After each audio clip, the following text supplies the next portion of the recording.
Let's get right into it. Number 8. Anxiety, the alarm that won't shut up. Imagine your brain is a smoke detector. Now imagine it goes off because you made eye contact with a stranger, sent an email, or remembered that embarrassing thing you did in 2014 at 2:17 a.m. Congratulations, that's anxiety. Anxiety disorders turn your body's perfectly useful danger system into a paranoid conspiracy theorist. Your heart starts pounding like you just sprinted from a tiger, except the tiger is a phone call. Your breathing gets weird, your muscles tense up, your stomach does interpretive dance, and your brain? It begins speedrunning every worst-case scenario like it's trying to unlock an achievement called total emotional collapse. What's wild is that nothing actually has to be happening. You can be lying in bed, perfectly safe, wrapped in blankets like a human burrito, and your brain still goes, but what if everything goes wrong forever? Biologically, your fight-or-flight system is stuck on fight, even though the only opponent is tomorrow's responsibilities. Stress hormones flood your body, sharpening your senses, which sounds cool until you realize all you're sensing is doom. Chronic anxiety also messes with sleep, digestion, memory, and focus. It's like trying to run a computer with 97 browser tabs open, all playing different emergency sirens. And the cruelest part? Anxiety often knows it's irrational. You're fully aware nothing catastrophic is happening, while simultaneously preparing for catastrophe like a doomsday prepper with Wi-Fi. Basically, anxiety is your survival instincts doing their job, for absolutely no reason. Number 7. Depression, the brain on low battery mode. Depression isn't just feeling sad. Sadness is crying during a movie. Depression is not caring enough to press play in the first place. It's more like your brain's reward system unplugged itself and wandered off. Things you used to enjoy feel flat, gray, or exhausting. Food tastes like cardboard. Music sounds like noise. Hobbies feel like chores assigned by a very disappointed teacher. Your energy drops too, not normal tired, but bone-deep exhaustion, like gravity got stronger overnight. Even simple tasks, such as showering or replying to a message, can feel like preparing for a spacewalk. Sleep goes weird in both directions. Some people can't sleep at all. Others could hibernate through a meteor strike. Appetite either disappears or turns into non-stop comfort eating. Your body basically forgets how to regulate anything. Cognitively, depression is a bully living inside your skull. It whispers helpful thoughts like, nothing matters, you're a burden, or why try? And because it's using your own voice, it feels disturbingly convincing. Chemically, neurotransmitters like serotonin and dopamine, the brain's feel okay signals, are out of balance. So even when something good happens, your brain just shrugs like a bored teenager. The scariest part is the numbness, not intense sadness, emptiness, like someone turned the emotional volume to 0 and misplaced the remote. In short, depression isn't feeling bad, it's feeling nothing, while everything in your life quietly falls out of color. Number 6. OCD, the brain that won't accept good enough. Picture this, you lock your door, walk away, and suddenly your brain whispers, but did you really lock it? So you go back, it's locked. You leave again, brain, cool, but what if you only think it's locked? Congratulations, you've entered the world of obsessive-compulsive disorder, where doubt is not a thought, it's a lifestyle. OCD isn't about being neat or liking clean desks. It's intrusive thoughts crashing into your mind like spam emails you cannot unsubscribe from. These thoughts can be disturbing, bizarre, or completely out of character. Fears of contamination, harming someone, making a catastrophic mistake, or violating your own morals. Your brain treats these thoughts like emergencies, anxiety spikes, and to calm it down, you perform a compulsion, checking, washing, counting, repeating, arranging, praying, Googling symptoms at 3 a.m., or any ritual that promises relief. And it works, for about 5 minutes. Then the doubt comes back stronger, like it just did push-ups, so you repeat the ritual, over and over. It's basically a glitch loop where your brain refuses to save progress. Neurologically, OCD involves overactive error detection systems, like autocorrect that changes every word to wrong, even when nothing is wrong. The exhausting part is that people with OCD usually know the fears are irrational, but logic doesn't matter when your brain is screaming danger with the confidence of a fire alarm in a burnt toast situation. So yes, OCD is not being picky, it's living with a mind that treats uncertainty like a personal attack. Number 5. ADHD, the brain with no off switch and no steering wheel. ADHD is often portrayed as can't-sit-still disorder, but that's like describing a hurricane as slightly windy. At its core, ADHD is a regulation problem: attention, impulses, motivation, time perception, all slightly out of sync with reality. Your brain doesn't lack attention, it just spends it like a billionaire with no accountant.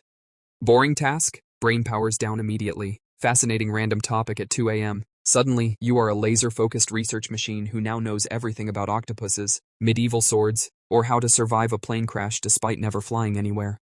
This is called hyperfocus when your brain locks onto something interesting and refuses to release it, even if basic human needs like food, sleep, or blinking would be nice. Executive function, the mental system that plans, prioritizes, and starts tasks, also struggles. So you may know exactly what needs to be done, while somehow not doing it. It's like having a to-do list written in bold letters and a body that responds with, nah. Time perception gets weird too. Deadlines are either forever away or, oh no, it's now. There is no middle setting. Impulsivity adds spice. You interrupt, overshare, make snap decisions, buy things you don't need, or say the funny thought before your brain runs the maybe don't filter. Under the hood, ADHD involves differences in dopamine systems, the brain's motivation currency. Tasks that don't deliver quick rewards feel physically harder to start. So ADHD isn't laziness or lack of discipline. It's like trying to drive a race car with bicycle brakes and a radio stuck on 3 stations at once. Number 4. Bipolar disorder, emotional weather on fast forward. Some days feel like you drank 12 espressos and suddenly believe you could start a company, write a novel, redecorate your entire house, and solve global problems before lunch. Other days, getting out of bed feels like lifting a car with your face. Bipolar disorder is basically your brain switching between unstoppable rocket launch and power outage, often with very little warning. During manic phases, energy skyrockets. Sleep becomes optional not because you're tired, but because who needs sleep when you're busy inventing your future empire at 3 a.m.? Thoughts race so fast they trip over each other. Confidence inflates to superhero levels. Ideas feel brilliant, urgent, world-changing. Spending money, taking risks, talking nonstop all seem completely reasonable at the time. To outsiders, it can look like you're just in a great mood. But mania isn't just happiness turned up, it's intensity without breaks. Judgment gets blurry. Consequences feel hypothetical, like something that happens to other people. Then the crash comes.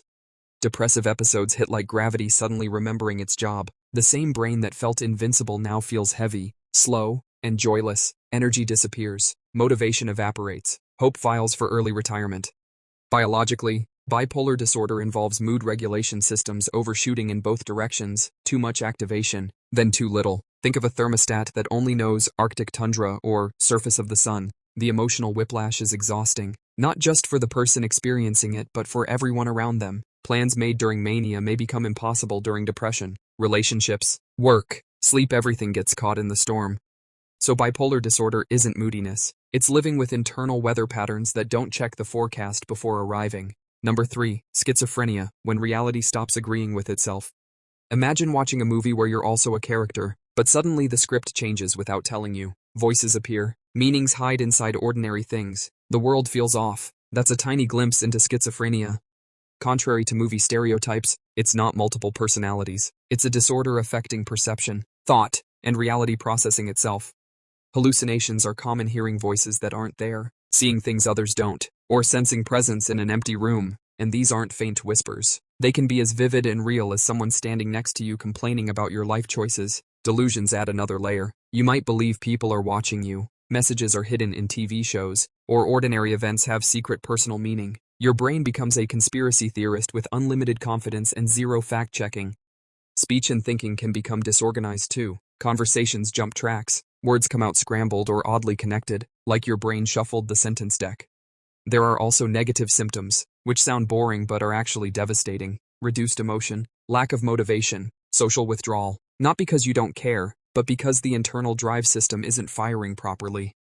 Neuroscience suggests differences in dopamine pathways and brain connectivity, meaning signals that normally filter reality aren't working smoothly. It's like trying to watch TV while someone constantly changes channels and volume at random. The hardest part is that to the person experiencing it, these perceptions are real. Telling them that's not happening is like telling you the floor isn't there. Schizophrenia isn't losing your mind. It's your mind receiving a version of reality that nobody else can see. Number 2, PTSD, when the past refuses to stay in the past. Your brain is supposed to store memories like files in a cabinet. PTSD is what happens when one file gets stuck on open and also sets off fireworks every time you glance at it. Post-traumatic stress disorder can develop after terrifying or overwhelming events, war, assault, accidents, disasters, or anything that convinces your nervous system the world is not safe anymore. The danger may be over, but your brain didn't get the memo. Triggers can be absurdly small. A sound, a smell, a place, a facial expression. Suddenly your body reacts as if the trauma is happening right now. Heart racing, muscles tensing, adrenaline flooding, full survival mode activated while you're just trying to buy groceries. Flashbacks are the most notorious symptom. They aren't just memories. They can feel immersive, like reality temporarily switched channels. Your brain replays the event in high definition whether you requested it or not. Sleep also becomes a battlefield. Nightmares, insomnia, hyper-alertness. Your brain is basically pulling night shifts guarding against threats that no longer exist. Hypervigilance is another big one. You scan rooms automatically, sit facing exits, jump at noises, analyze strangers' movements like you're the main character in a spy thriller you did not audition for. Emotionally, PTSD can swing between intense fear and emotional numbness. Some people feel constantly on edge, others feel detached, like they're watching life through thick glass. Neurologically, the fear center, amygdala, is overactive while the systems that say you're safe now are underpowered. Your brain chose survival over comfort and forgot how to switch back. So PTSD isn't weakness, it's a nervous system that adapted too well to something terrible. Number 1, personality disorders. When your operating system is the problem. Most mental disorders are like apps malfunctioning. Personality disorders are when the entire operating system was installed differently from the start. These conditions affect how a person consistently thinks, feels, relates to others, and sees themselves, not occasionally all the time, across situations, like a personality blueprint that causes friction with reality. Take borderline personality disorder. For example, emotions can be intense, fast-changing, and overwhelming. Relationships may swing between "you're perfect" and "you're abandoning me" with dizzying speed. Fear of rejection hits like a physical threat, while identity can feel unstable, like not quite knowing who you are from one day to the next. Narcissistic personality disorder sits on the opposite-looking end but is just as fragile underneath. Grandiosity, need for admiration, difficulty with empathy often covering a deep sensitivity to criticism, confidence on the outside, eggshells on the inside.